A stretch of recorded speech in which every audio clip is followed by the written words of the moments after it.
Hello and welcome to busyworksbeats.com. Today I'm going to show you guys little tips in FL Studio to make your beat sound way better. You don't even need plugins for this. If you don't know me, I'm Game from busyworksbeats.com. We train over 1 million producers around the world, so I'm going to work with Drake, Kanye West, Post Malone, Ariana Grande, French Montana, Young Thug, Polo G, Trippie Redd, Lil Baby, J. Cole, Kendrick Lamar, a long list of folks. So in this beat, this is a Metro Boomin style beat we made in a different tutorial. But I want to show you the small, tiny things that beginners do that pros don't do. Okay, so firstly, let's see if you guys can hear what it is. All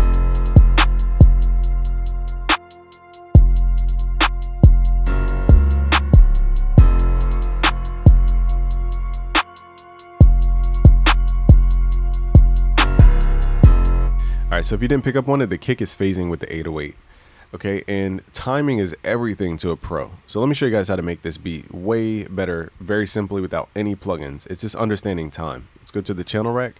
First thing I like to do on Metro Boomin beats specifically is go to the wrench tool of the hi-hat, click the little wrench tool, and then turn up what's called time shift. If you're in FL, I think 10 and before, it's called time offset in the bottom left here.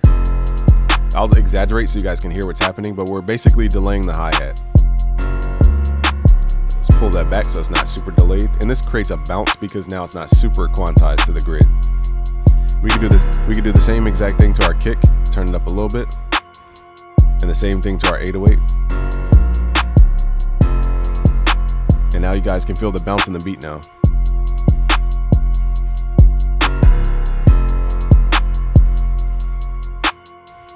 That small, tiny little thing is what separates pros from beginners. Nextly is just getting a tight mix. I don't have time to explain everything about mixing in general. We're using the EQ here as just a gain knob on the left side to turn stuff up and down. Fruity Wave Shaper creates harmonics for the sound.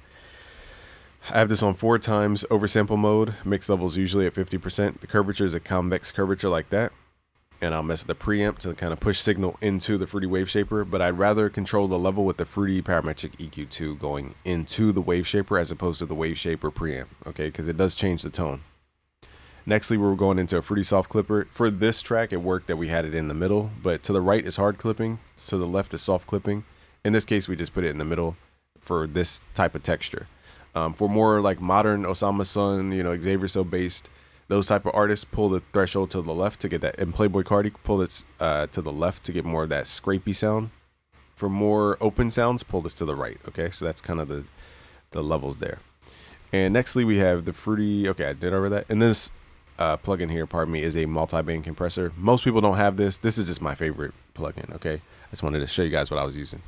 So that's how I got the sound. Okay, now here's before the mix.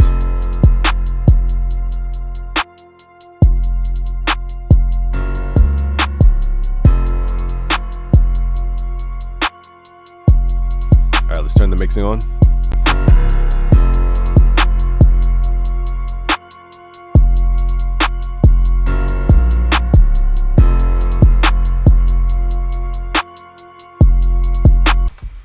Oops, I clicked the button by accident.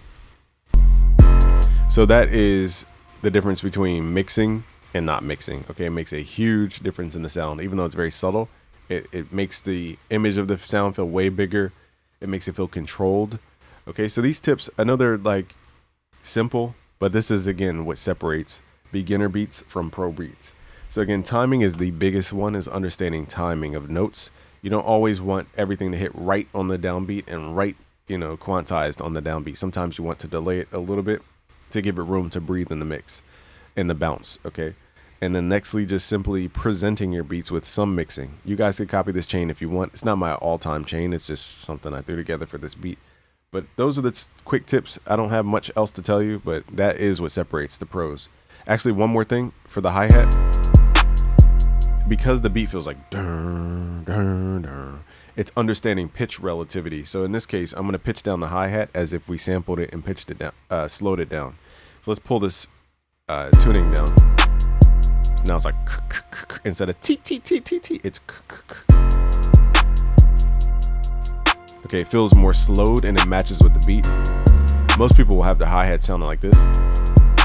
This is not wrong, but there's a reason why it doesn't match. It's because it feels sped up as opposed to the beat feeling slowed down. Okay, so that's why.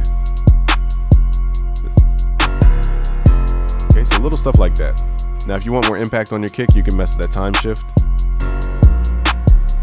That won't change the way the kick and the 808 interact.